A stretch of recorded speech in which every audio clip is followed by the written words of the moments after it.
నివసించే ఈ దీవిలో ఎన్నో రహస్యాలు దాగున్నాయి.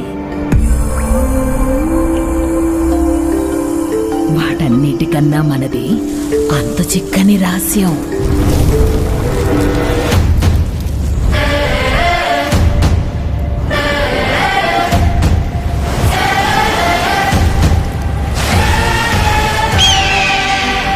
విందారగించ వస్తారా వారు?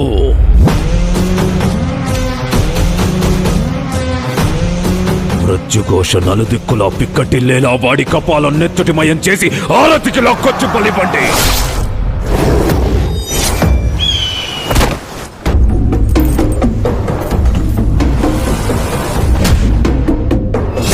పది చుక్కలు నేలని తాకేలోపు కంగువ ఇక్కడ